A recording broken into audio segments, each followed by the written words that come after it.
কাগজের মতো ধবধবে সাদা, লম্বা আর অবিশ্বাস্য বুদ্ধিমান এক সত্তা।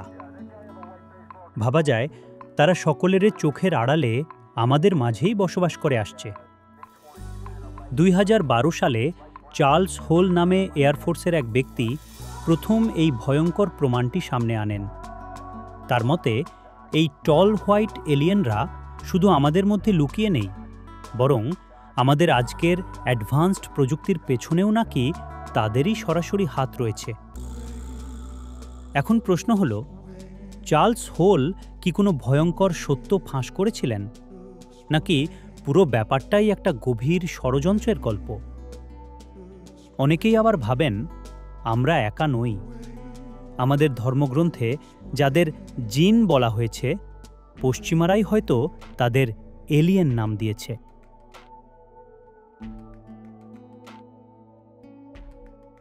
3:44 রাতের নিস্তব্ধ মরুভূমিতে চার্লস হল একা। কিন্তু মনে হলো কেউ যেন ওকে দেখছে, যেন পটভূমিতে কিছু অদৃশ্য জিন বা আত্মা অপেক্ষা করছে আঘাত হানার উপযুক্ত মুহূর্তের জন্য। রাত 9টার দিকে হল বুঝতে পারলেন তিনি একা নন। প্রথমে ভাবলেন ব্যারাক থেকে হেলিকপ্টারের শব্দ আসছে, কিন্তু না, ওটা ছিল অন্য কিছু। যাই হোক, সেই রাত থেকে তার জীবন পাল্টে গেল। প্রথম সাক্ষাৎ হলো তখন টয়লেটে গিয়েছিলেন, আর তখনই দেখলেন তাদের টহল চৌকির উত্তর পশ্চিম দিকে দাঁড়িয়ে আছে এক সাদা চামড়ার মহিলা, হাতে বর্গাকার এক অদ্ভুত অস্ত্র। মুহূর্তের মধ্যে তার নিঃশ্বাস বন্ধ হয়ে গেল। এটা নিশ্চয়ই স্বপ্ন, সে নিজেকে বোঝাতে চাইল, কিন্তু না, এটা ছিল বাস্তবের দুঃস্বপ্ন। কে এই চার্লস হল? তিনি সদ্য নিয়োগপ্রাপ্ত আমেরিকার এয়ারফোর্সের অফিসার, যিনি এরিয়া 51-র একজন নিরাপত্তা কর্মী ও আবহাওয়া পর্যবেক্ষক হিসেবে নিয়োজিত ছিলেন। এই এরিয়া 51 হল সেই সামরিক ঘাঁটি যা বিশ্বজুড়ে ইউএফও এবং এলিয়েনদের গোপন আস্তানা হিসেবে পরিচিত, এবং যা নিয়ে অসংখ্য ষড়যন্ত্র তত্ত্ব প্রচলিত আছে। পরদিন সকালে হল আবার তার রুটিন পরিদর্শনে বেরোলেন। হঠাৎ দেখলেন একটা ছোট সাদা মেয়ে মরুভূমি ঝোপের আড়ালে লুকিয়ে আছে। তার মনে হলো শিশুটি ভয় পেয়েছে। সে এগিয়ে গেল, হাতে জল ভর্তি ক্যান, শান্তভাবে কথা বলল।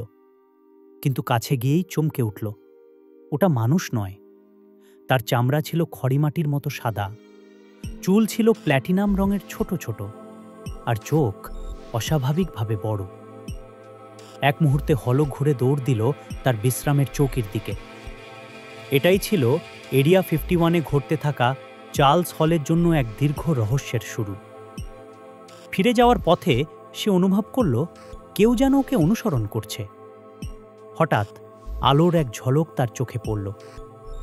একটা বিশালাকার মানুষের মতো দেখতে কেউ একজন তার দিকে ছুপে আসছে। হ্যাঁ, ওটাই ছিল রেঞ্জ 4 হ্যারি, একজন টল হোয়াইট এলিয়েন, যে পরে তার জীবনের অংশ হয়ে যাবে। ভিন গ্রহের প্রাণের বৈচিত্র্য। পরিবেশ যেমন, শরীরও তেমন। যদি ভিন গ্রহে প্রাণের অস্তিত্ব থাকে, তবে তাদের দেখতে কেমন হবে? এর কোনো প্রমাণিত উত্তর নেই, কারণ আমাদের কাছে গবেষণার জন্য কোনো ভিনগ্রহী নমুনা নেই। তবে পৃথিবীর জীববিজ্ঞানের মূল সূত্র অভিযোজন, অ্যাডাপ্টেশন ব্যবহার করে যৌক্তিক অনুমান করা যায়। পৃথিবীর পরিবেশের ভিন্নতার কারণেই মাছের ফুলকা এবং মানুষের ফুসফুস তৈরি হয়েছে। প্রতিটি জীব তার পরিবেশের, মাধ্যাকর্ষণ, বায়ুমণ্ডল, তরল মাধ্যম সাথে খাপ খাইয়ে বিবর্তিত হয়। সুতরাং যদি অন্য গ্রহে প্রাণের উদ্ভব ঘটেও, তাদের গঠন বা চেহারা আমাদের পরিচিত কিছুর মতো হওয়ার সম্ভাবনা প্রায় শূন্য। তাদের পরিবেশই তাদের সম্পূর্ণ ভিন্ন একটি রূপ দেবে। Nordic alien. বাইরে মানুষ, ভেতরে রহস্য। শুনুন, জীববিজ্ঞানের মূল কথা, পরিবেশ যেমন, শরীরও তেমন। এই সহজ সূত্র ধরেই জন্ম নিয়েছে এক মারাত্মক ষড়যন্ত্র তত্ত্ব। তারা বলে এক বিশেষ এলিয়েন আছে, যাদের নাম নর্ডিক এলিয়েন। এরা নাকি তাদের গ্রহের পরিবেশের কারণে লম্বা ফর্সা ত্বকের হয়েছে। কিন্তু আসল বোমাটা হলো এই এলিয়েনরা নাকি পৃথিবীতে এসে মানুষের সাথে মিশে গেছে। প্রমাণ হিসেবে তারা ইউরোপের স্ক্যান্ডিনেভিয়ান অঞ্চলের মানুষদের শারীরিক গড়নের সঙ্গে তাদের কাল্পনিক এলিয়েনদের মিল দেখায়। এই গল্পের মূল ভিত্তি কোনো বিজ্ঞান নয়, পুরোটাই ফ্যান্টাসি। এদের নাকি জাদুকরী ক্ষমতা আছে, চিন্তা দিয়ে কথা বা যন্ত্র চালানো, বিজ্ঞানের ভাষায় যাকে টেলিপ্যাথি বলা হয়। তাদের বর্ণনাও খুব নির্দিষ্ট, 7 ফুট লম্বা, গ্রিক ভাস্কর্যের মতো নিখুঁত, সোনালি চুল, পলকহীন চোখ দিয়ে নাকি তারা সরাসরি আপনার মনের ভেতরে তাকায়।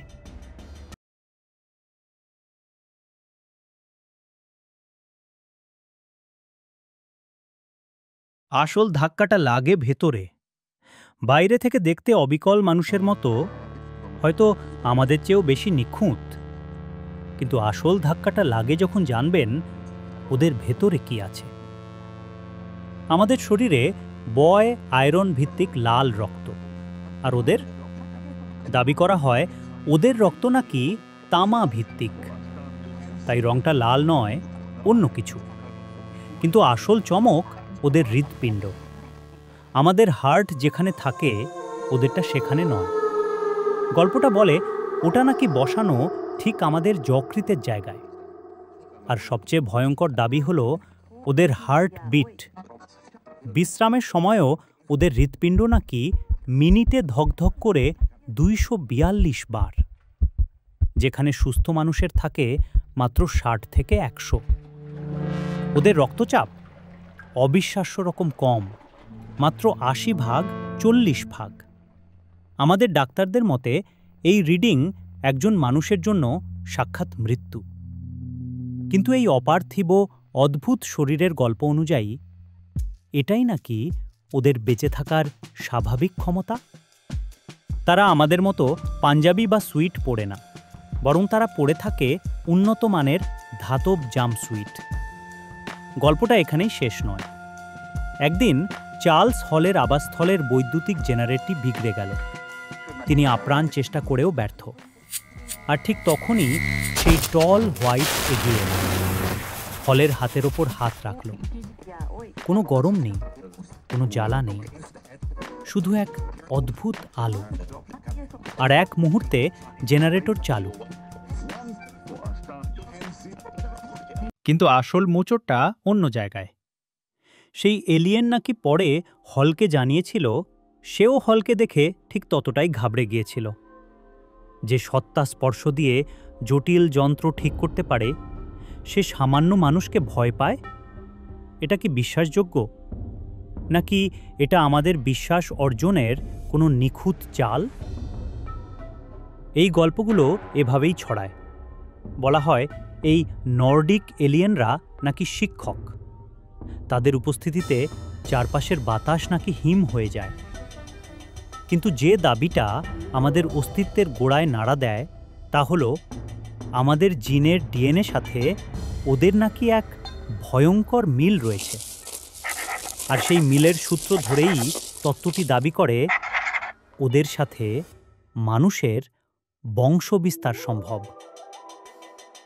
এবার আপনার জন্য ধাঁধা।